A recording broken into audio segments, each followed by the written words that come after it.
Do you have a wig like this? Stay tuned to see how we brought this wig back to life. Using just these 3 products, which I absolutely love, and they're available to the general public. And a good wash. Wash her up. So you guys, when I'm washing my wigs, I like to make sure that the entire wig is a little wet, not like a whole big soggy to the point where it's going to dilute the shampoo, but you just want to get your wig a little wet. The wig, or the shampoo rather, I'm using, it is neutralizing shampoo. So it's going to kind of strip the hair. And as you guys can see, she was super dingy. This was a wig, like one of the first wigs I made on a sewing machine. And yeah, she's just been thrown around and all of that good stuff. I am going back in with a second wash of the cleansing shampoo. As you can see, all the residue is off of the lace. We're going to wash her, detangle her again. And yeah, make sure we have all of that shampoo out. And then after this, we should be following up with our Bio Silk shampoo. Now y'all, she is the girl. I'm actually not sure if it's a moisturizing shampoo, but it did a really good job. As you guys can see, after those 2 shampoos, this one finally lathered up and gave us a nice lather to actually cleanse the wig. And it turned out perfect. Like, it instantly revived the hair. And I really love that shampoo. I do use it when I'm doing like a good TLC on a wig. I honestly use it on some raw hair as well.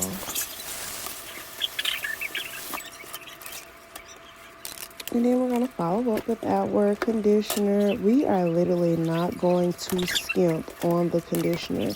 And you guys can kind of see how I am working it through. Like, I'm literally going to work this conditioner all the way through the wig. And it just looks so good. It feels so good. It feels good. It feels soft. When I do my conditioning for my wigs, I let it sit. See, look how much hair we lost. Not a lot of hair compared to how I have been neglecting her. So anyways, guys, again, when I do my conditioner, I let it sit on the hair by itself. Then I put it in some hot water and let it sit there. And I kind of make this little conditioner bath where I am basically just trying to get all of the product out of the hair. Conditioner is almost like a bun, so it really sticks to those hair strands. And if you're not careful, you may rinse a lot of it out, but it'll still be some there. And that's what kind of gives your hair that lifeless look, because it has product on it. It's still coated with product. So as you guys can see, I was just making sure that product was out. And now we are going to hand dry it using our Revlon. I'm not sure what the name of this hair dryer is, but I'm sure y'all have seen it before, and it's been available for the past decade. So purchase it. I absolutely love it. And from this point, guys, we are going to discontinue the voiceover.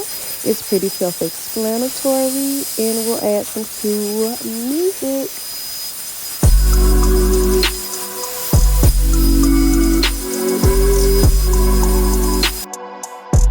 And guys, just look at how it looks air dried. When I say that hair was so freaking soft, it was so soft. I had a client come over here in the middle of finishing this, and she touched her hair and she was like, wow, this is super soft. What kind of hair is this? Yeah. And then let me tell y'all, have y'all ever attempted to record a tutorial and you think you're killing it, and you go back and look and you have not pressed record? That's how it jumped from 25% of it being curled. But of course, I recorded the rest for you guys. Again, it's pretty self-explanatory. If you want me to do a detailed curling tutorial, let me know. But other than that, just a watch.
And I definitely wanted to make sure that I get a close-up of me doing the front pieces, because OMG, who does not struggle with front pieces? Every stylist does them different. 95% of the time when I am putting on my finishing touches, I do have to go back in and redo my front pieces, okay? So here I'm just molding the style with my hot comb. This is a part of the finishing touches. Finishing touches is really what's going to make or break your style, and it sets you apart from other hairstylists, okay? Make sure that you go back in and do your finishing touches. Sometimes it's adding more layers. Sometimes it's using smaller curlers, curling in a different direction, using more holding spray. As you guys can see, I'm just defining the part with the concealer. And voila, she is so pretty, so shiny, so soft, brand new.